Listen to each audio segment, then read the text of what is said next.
సమాధానం చెప్పని నేను వేదిక మీద నుంచి అడుగుతున్నా. మాకు ఆత్మగౌరవం లేదా? మేము మీలాక దొరలు కాకపోవచ్చు, కానీ మేము రైతు బిడ్డలమే కదా. మేము గౌరవంగా బతకాలని కోరుకోవడం తప్ప మా ఆడబిడ్డలు వాళ్ళ పిల్లల్ని చదివించుకోవాలనుకోవడం ఏమన్నా నేరమా? ఎందుకు అడ్డుకుంటున్నారు నువ్వు, నీ కొడుకు, నీ అల్లుడు అని నేను అడుగుతున్నా. 12 నెలలు కానీ ప్రభుత్వం అప్పుడే దిగిపోవాలంటున్నాడు. 10 ఏళ్ళలో నువ్వు చెయ్యని పనులు మేము చేసినాం కదా. ఏం బాగలేదు పాలన. ఆయన కొడితే గట్టిగా కొడతాడంట. ఆయన కొడితే ఎంత గట్టిగా కొడతాడంట అంటే ఇక అది చెప్పనలవి కాదంట. నేను అడగదలుచుకున్న మా సోదరుని, అయ్యా ఆయన గట్టి కొట్టడానికి ఫుల్లా ఆఫా? ఏంది గట్టి కొట్టడానికి? ఏం కొడతాడు ఆయన? కొడితే గిడితే ఓ ఫుల్లు ఓ ఆఫ్ గట్టి కొట్టగలడు. అంత మించి గట్టి కొట్టేది ఏందుంది? 10 ఏళ్ళు నువ్వు గట్టి కొట్టేటోని ఆయన ఉంటే, నిజంగానే నువ్వు గట్టి కొట్టాలంటే డ్రగ్స్ పార్టీలు ఫామ్ హౌస్లలో చేస్తున్న నీ కొడుకును వంగబెట్టి గట్టి కొట్టు, వానికి బుద్ధి వస్తుంది. ఢిల్లీలో లిక్కర్ దందాలు చేసి తెలంగాణ గౌరవాన్ని తీసిన నీ బిడ్డను దవడ మీద అంగబెట్టి గట్టి కొట్టు. తెలంగాణ పరువు తీసినందుకు గట్టి కొడితే వస్తుంది. కాళేశ్వరం పేరు మీద 1,00,000 కోట్లు మింగిన నీ అల్లుని దవడ మీద అంగబెట్టి కొట్టు గట్టిగా. అప్పుడు వానికి బుద్ధి వస్తుంది, సిగ్గు వస్తుంది. తెలంగాణను ముంచినందుకు గట్టి కొట్టేది ఉంటే నీ ఇంట్లో కొట్టు, వాళ్ళని దారిలో పెట్టు. కాంగ్రెస్ను గట్టి కొడతా అంటే మా కాంగ్రెస్ పార్టీ కార్యకర్తలు ఊరుకుంటారా? రా, ఎంత గట్టి కొడతావో చూద్దాం. పొంకనాల పోసిగానికంట 3 ఎట్లంట 36 దొడ్లంట. వెనకడికి పొంకనాలు చెప్పేటోడు. 10 ఏళ్ళు నువ్వే ఉన్నావు కదనే.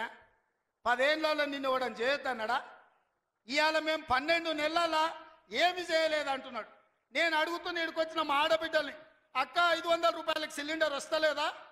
ఆర్టీసీ బస్సులో ఉచితంగా మీరు బస్సు ఎక్కుతారని టికెట్ అడుగుతురా? ఆయల్లా అమ్మగారింటికి పోవాలంటే ఇంటి ఆయన కిరాయి పైసలు అడగాలి. అమ్మవారి గుడికి పోవాలంటే పక్కింటోళ్ళు తోడు రావాలి. ఇవాళ 500 రూపాయల సిలిండర్, ఆడబిడ్డల కార్తీలో ఉచిత ప్రయాణం, 200 యూనిట్లు ఈరోజు ఉచితంగా కరెంటు, 25,50,00,50,000 రైతులకు 21,000 కోట్ల రూపాయల రైతు రుణమాఫీ చేసినాం. రైతు భరోసా కేసీఆర్ ఎగనామ పెడితే వచ్చిన ఎంబడే 7,625 కోట్ల రూపాయలు ఇవాళ రైతు భరోసా మొదటి విడత ఇచ్చినాం. రెండో విడత ఈరోజు రైతు భరోసాల 10,000 కోట్ల రూపాయలు, ఎకరాకు 12,000 సంవత్సరానికి ఇవాళ మనం మొదలు పెట్టినాం. మార్చి 31 లోపల ఈరోజు రైతు భరోసా నిధుల్ని రైతుల ఖాతాలో వేయదలుచుకున్నాం. నిరుద్యోగ యువకులకు 55,000 ఉద్యోగాలు ఇచ్చినాం. ఇవాళ ఆడబిడ్డలకు, మహిళా సంఘాలకు పాఠశాలలు నిర్వహించుకోనికి అమ్మ ఆదర్శ పాఠశాల ఇచ్చినాం. ఇవాళ పాఠశాల పిల్లలకు బట్టలు కుట్టే పని ఆడబిడ్డలకు ఇచ్చినాం. ఇవాళ 1000 మెగావాట్లు సోలార్ విద్యుత్తు ఆడబిడ్డలకు ఇవాళ నిర్వహించుకోవడానికి ఇచ్చినాం. ఇవాళ మహిళా సంఘాలకు 600 బస్సులు కొని ఆర్టీసీకి ఇవాళ కిరాయిలకు పెట్టే అవకాశం మా ఆడబిడ్డలకు ఇచ్చినాం. ఈ రకంగా చెప్పుకుంటూ పోతే ఈరోజు కొడంగల్ నారాయణపేట లిఫ్ట్ ఇరిగేషన్ మహబూబ్ నగర్కు తీసుకొచ్చినాం. 5,000 కోట్ల రూపాయలతో కొడంగల్ అభివృద్ధి పనులు, 1000 కోట్లు ఇవాళ నారాయణపేటలో అభివృద్ధి పనులు తీసుకున్నాం. పాలమూరు ప్రాజెక్టు పూర్తి చేయాలని ఇవాళ ముందుకు పోతున్నాం.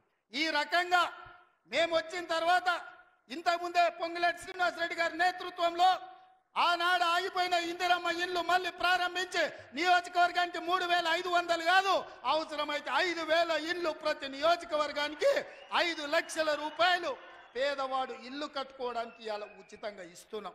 నువ్వు ఎన్ని డబుల్ బెడ్రూమ్ ఇండ్లు ఇచ్చినావు 10 ఏళ్ళని నేను అడుగుతున్నా. సంవత్సరంలో 5 లక్షల ఇండ్లు మేము ఇస్తాం.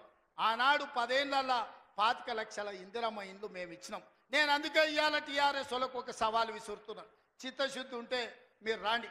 ఏ ఊర్లో అయితే ఇందిరమ్మ ఇండ్లు ఉంటాయో రేపు సర్పంచ్ ఎన్నికలలో మేము ఓట్లు అడుగుతాం. ఏ ఊర్లో మా ఇందిరమ్మ ఇండ్లు లేవో మేము ఎన్నికల్లో పోటీ చేయం. నువ్వు నీ డబుల్ బెడ్రూమ్ ఇండ్లు ఉన్న ఊర్లలోనే నువ్వు పోటీ చేయాలి. నీకు దమ్ముందా? నేను సూటిగా సవాలు విసురుతున్నా. శ్రీనివాసరెడ్డి గారిని కూడా సవాలు విసరమని చెప్తున్నా.